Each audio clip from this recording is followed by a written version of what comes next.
Zoti për të shpjeguar punën e myslimanëve dhe të qafirëve me nga një shembull urdhëron e thotë: "Awaman kana maytan fa ahyaynahu wa ja'alna lahu nura yamshi bihi fi an-nasi kaman mathaluhu fi adh-dhulumati laysa bi kharijin minha kadhalika zuyyina lil-kafirina ma kanu ya'malun." A barazohet i vdekurit të cilin e kemi ngjallur dhe për të cilin krijuam një dritë, me të cilën ai të ecë ndër njerëzit, me atë njeri që ka mbetur në errësirat dhe nuk del dot prej andej.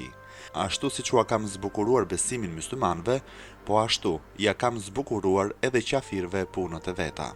Kuptimi: a kujtoni se e barazohet ai që ishte i vdekur pa dituri e pa fe, ne ngjallëm me dituri e me fe, krijuam edhe dritë për të, dritën e Kuranit, rrezet e fesë islame, me të cilën ai ecën ndër njerëzit ka he drejta dhe vepron sipas sheriatit, me atë që ka mbetur në errësirat e padijes dhe të kufrit, prej të cilave nuk del dot.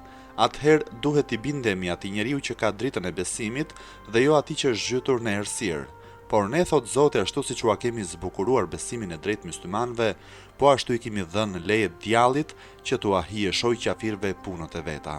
وكذلك جعلنا في كل قرية أكابر مجرميها ليمكروا فيها وما يمكرون إلا بأنفسهم وما يشعرون.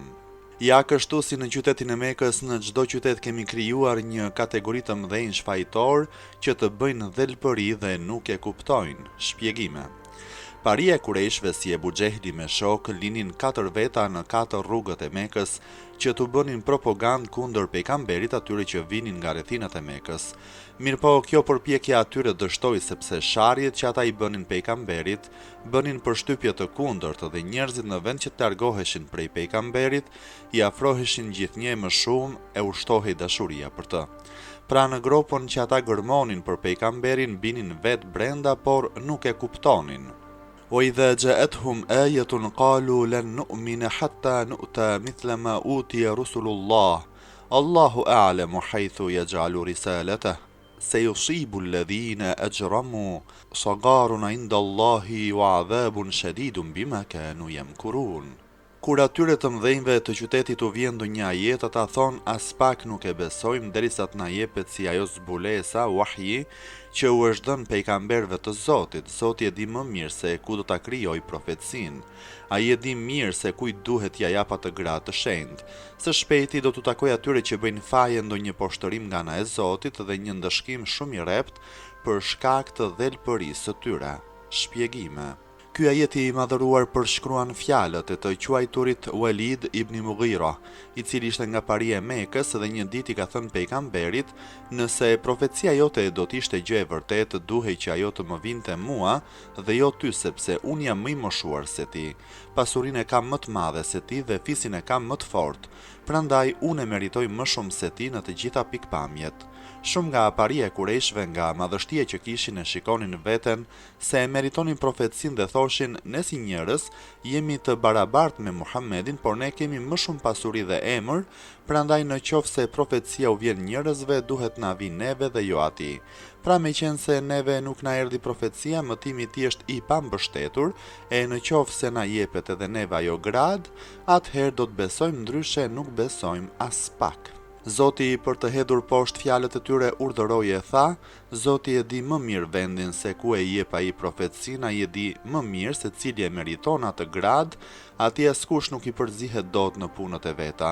Dhe sa për ata që shesin madhështi duke e parë veten të merituar për atë punë, atyre së shpejti këtu në dynja do t'u vi një horllëk nga ana e Zotit, si ndëshkimi i asaj madhështie që shesin dhe një ndëshkim i rrept në ahiret. فمن يرد الله أن يهديه يشرح له صدره للإسلام ومن يرد أن يضله يجعل صدره ضيقا حرجا كأنما يصعد في السماء كذلك يجعل الله الرجس على الذين لا يؤمنون. Zoti, i cilin të doj me drejtu për sëmbarje, atij çel zemrën për fen islame dhe i cili të doj me ja humb udhën, atij bën zemrën të shtrënguar të ngushtë si të ishte duke u ngjitur në qiell. Kështu ai jep Zoti ndëshkimin atyre që nuk besojnë. Shpjegime: Zoti, i cilin të doj e drejton për sëmbari, atij çel zemrën për fen islame. Kuptimi: Atë njeri të cilin Zoti dëshiron ta çojë në udhën e tauhidit ja ndriçon zemrën dhe ja përgatit atë që ai ta pranoj fen islame pa asnjë vështirësi, sepse nuk i lë ndonjë pengim hyrjes së besimit në zemrën e tij. Dhe e cili të doj t'ja humb udhën, ja bën zemrën të shtrënguar, të ngushtë, si t'ishte duke u ngjitur në qiell. Kuptimi: atë njeri që Zoti do që t'ja humb udhën, ja shtrëngon e ja ngushton zemrën dhe ja mbyll dyert e pranimit të së vërtetës, deri në atë shkallë sa bërja muslimani duket sikur do të ngjitet në qiell pa aeroplan dhe i vjen aq e vështirë sa i duket një punë jashtë fuqisë së tij. Kështu a jep Zoti ndëshkimin atyre që nuk besojnë, kështu i ndëshkon Zoti ata që nuk besojnë në dynja dhe në ahiret. وهذا صراط ربك مستقيما قد فصلنا الآيات لقوم يذكرون. Ky Kurani, feja islame, është rruga e drejtë e Zotit tënd, ne me të vërtetë i kemi shpjeguar ajetet për ata njerëz që pranojnë këshilla. Shpjegime. Fahri Raziu thotë se i kemi shpjeguar ajetet është për shkoqitjen e çështjeve të besimit dhe të veprimeve në një mënyrë të plotë, sa kur kujt të mos i mbetet edhe dyshimi më i vogël. Lehum darus salam inda rabbihim wa huwa waliyuhum bima kanu ya'malun. Për ata është pallati i shpëtimit xhenetit e Zotit tyre dhe ai është i dashuri tyre për arsye të punëve që ata bëjnë. Shpjegime. Zoti tregoi se feja islame dhe dispozitat e Kuranit janë udha e drejtë e Zotit. Zoti tregoi edhe se për ata njerëz që ndjekin këtë rrugë të ndritur, është përgatitur pallati i shpëtimit xheneti.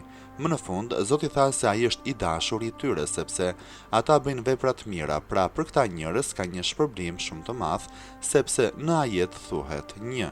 Xheneti si pallat shpëtimi është veçuar për ata. 2. Zoti është i dashur i tyre, do me thënë ata janë të afërm tek ai.